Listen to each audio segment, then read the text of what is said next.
Langit Haifa yang biasanya tenang berubah menjadi lautan api ketika rudal presisi tinggi buatan Mesir tipe Al-Rad dengan panjang 6,7 meter meluncur dari Sinai Utara. Rudal itu menempuh jarak 214 km dalam waktu 92 detik, menghantam pusat komersial Haifa pada pukul 07.13 pagi.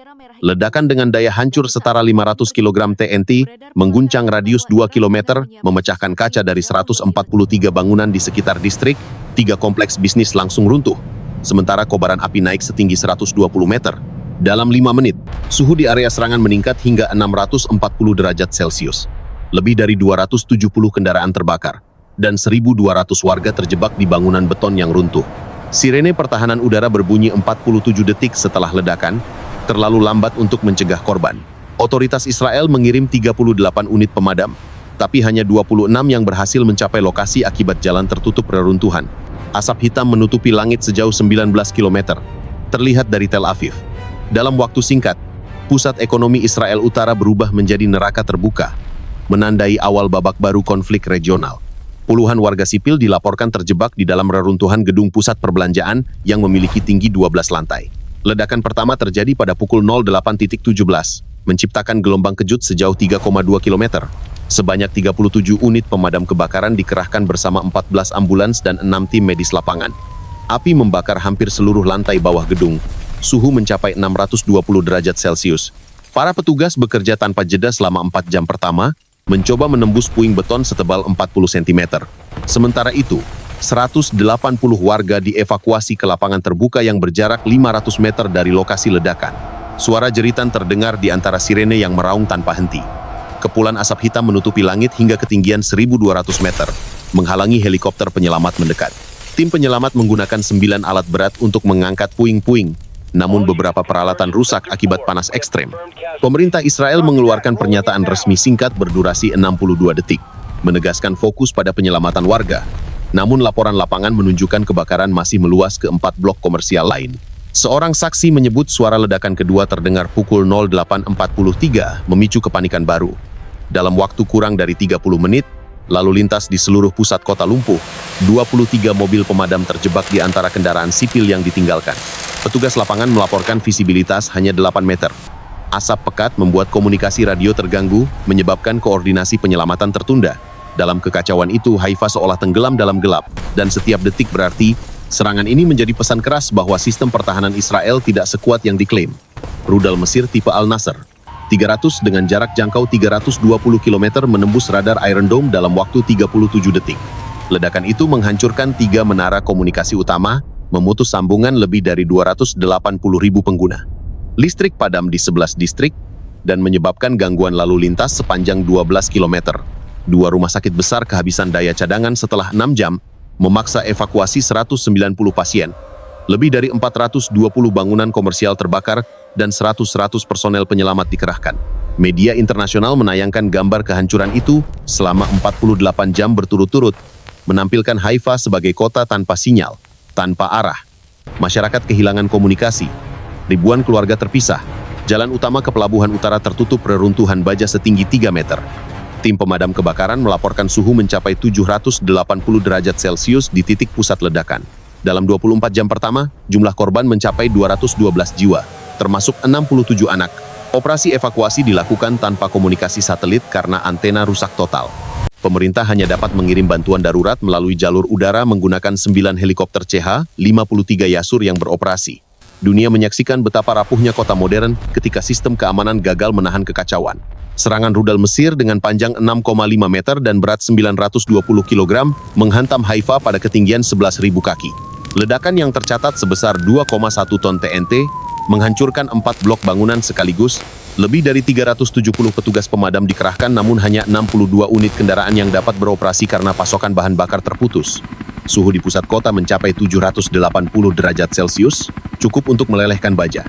Dalam waktu 17 menit, sinyal komunikasi padam total. Rumah sakit utama kehilangan daya dan 54 pasien harus dipindahkan manual ke tempat aman.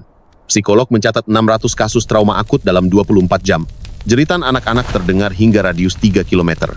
Wartawan asing menyebut Haifa tampak seperti kota yang kehilangan napas. Dari udara, asap hitam membentuk pusaran setinggi 900 meter. Laporan intelijen menyebut sistem pertahanan Iron Dome gagal mengantisipasi lintasan rudal, karena gangguan radar selama 4,6 detik. Dalam hitungan jam, lebih dari 12.000 warga dievakuasi ke zona utara. Pemerintah menyebar 800 tentara cadangan untuk membantu evakuasi, tetapi sebagian besar wilayah masih terisolasi. Suara sirene terus meraung tanpa jeda, menambah tekanan mental warga yang ketakutan.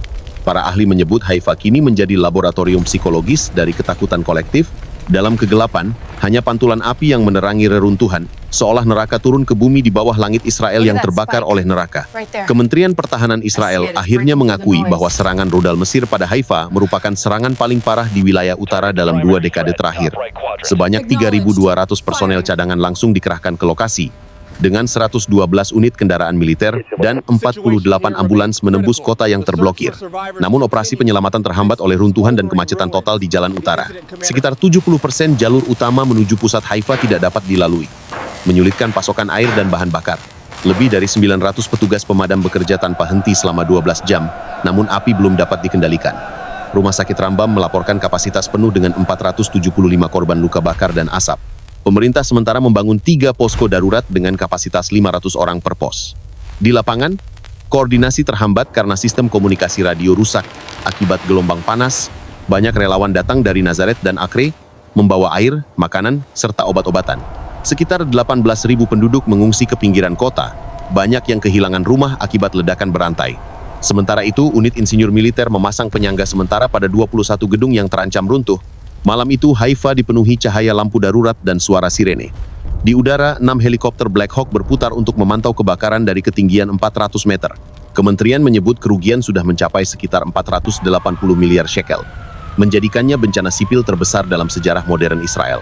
Namun bagi warga yang selamat, angka-angka itu tidak dapat menggambarkan ketakutan yang sebenarnya. Di tengah kekacauan itu, ekonomi kota Haifa runtuh sepenuhnya. Rudal presisi tinggi yang menghantam pusat perbelanjaan utama telah memicu kerugian langsung senilai sekitar 480 juta dolar Amerika. Lebih dari 1.200 toko musnah, termasuk 3 bank besar dan 2 kantor logistik nasional. Jaringan listrik yang mengalir ke 47 distrik padam selama 29 jam. Sistem perbankan daring lumpuh, transaksi domestik berhenti total. Sektor transportasi kehilangan 68% kapasitas operasional karena 190 bus dan 54 kendaraan pengangkut terbakar. Pemerintah pusat mengumumkan keadaan darurat ekonomi selama 72 jam dan mengerahkan 6.000 relawan sipil ke wilayah utara. Di Knesset, perdebatan berlangsung panas, dengan oposisi menuding Perdana Menteri gagal mengantisipasi serangan. Media nasional menayangkan gambar kehancuran setiap jam untuk menekan publikasi asing yang menyoroti lemahnya sistem pertahanan sipil. Sementara itu, ribuan warga kehilangan pekerjaan, terutama di sektor retail dan jasa. Data awal Kementerian Tenaga Kerja menunjukkan 23.400 orang dirumahkan tanpa kompensasi. Upaya distribusi bantuan tersendat akibat jalur logistik tertutup reruntuhan. Pemerintah mengalokasikan dana darurat sebesar 120 juta shekel untuk pemulihan awal. Namun analis menilai jumlah itu hanya cukup menutup 15% kebutuhan. Di jalanan, ketegangan sosial meningkat. Warga menuduh pemerintah lebih sibuk berdebat daripada bertindak. Demonstrasi spontan terjadi di depan balai kota, membawa spanduk bertuliskan, "Kami lapar, bukan statistik." Malam itu, Haifa terasa hancur. Kolumnis internasional menutup tulisannya dengan nada getir, menggambarkan Haifa seperti Gaza versi terbalik. Rumah sakit utama di kota itu menampung lebih dari 870 korban luka bakar dan sesak napas, sementara 43 dokter militer diterjunkan untuk membantu tim sipil. Koridor darurat dipenuhi warga panik yang kehilangan keluarga. Pemerintah memasang 12 tenda trauma di pinggiran kota untuk menampung lebih dari 1.200 pengungsi. Anak-anak menjadi korban paling rentan. 178 diantaranya mendapat perawatan psikologis karena ketakutan rudal baru. Di jalan-jalan, poster protes bermunculan, menuntut jawaban atas kegagalan sistem pertahanan. Di media sosial, lebih dari 3,5 juta unggahan dengan tagar Haifa terbakar beredar dalam 10 jam. Tekanan publik meningkat. Parlemen menggelar sidang darurat selama 7 jam tanpa kesimpulan.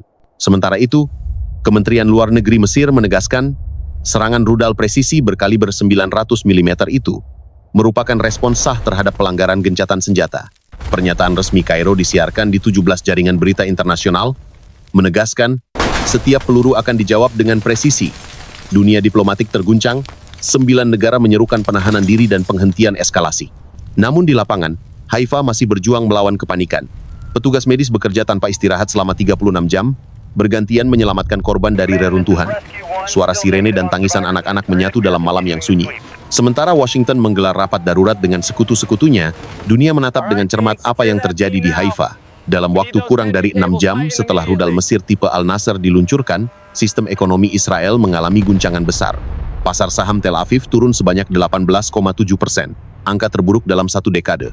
Nilai mata uang shekels jatuh sekitar 9,3% dalam 24 jam. Lebih dari 450 perusahaan asing menarik modal investasi, menyebabkan kerugian mencapai 410 miliar dolar. Bank Sentral Israel memasok 5,2 miliar dolar untuk menahan gejolak, namun hasilnya minim. Di lapangan, lebih dari 3.000 tentara cadangan dikerahkan untuk mengamankan wilayah industri Haifa, sementara unit pertahanan udara Iron Dome hanya mampu mengaktifkan 6 baterai dari 10 karena kerusakan sistem. Pemerintah mengeluarkan dana darurat senilai 12,5 miliar shekel untuk rekonstruksi, terutama pada sektor energi dan infrastruktur. Dari udara, satelit komersial menunjukkan bahwa zona api di Haifa mencapai luas lebih dari 27 km persegi dengan 49 bangunan utama rata dengan tanah. Di tingkat diplomatik, Uni Eropa menyerukan penyelidikan resmi melalui Dewan Keamanan PBB, sementara Rusia menyatakan keprihatinan dan mengirim 2 kapal medis ke Laut Tengah. Di dalam negeri, 45 rumah sakit beroperasi dengan generator dan sekitar 17.000 warga mengungsi ke wilayah utara. Kementerian Pertahanan melaporkan angka korban sipil sementara mencapai 823 orang tewas dan lebih dari 2.600 luka. Sementara itu, jaringan internet nasional hanya berfungsi 50% karena kerusakan pada 41 stasiun pemancar. Pasar energi internasional bereaksi keras, harga minyak naik 6,1% dalam satu hari, mendorong inflasi regional. Analis keuangan dari Tokyo menyebut ini sebagai syok rantai pasokan terbesar sejak 2011. Media Amerika menyiarkan gambar drone yang menunjukkan pelabuhan Haifa tertutup asap hitam dan tumpahan bahan bakar sekitar 7.000 liter di laut. Pada akhir hari, Perdana Menteri Israel mengumumkan masa darurat selama 14 hari dengan operasi penyelamatan melibatkan lebih dari 9.000 personel. Kamera televisi menangkap adegan seorang anak kecil berusia 7 tahun memegang boneka hangus setengah, matanya memantulkan.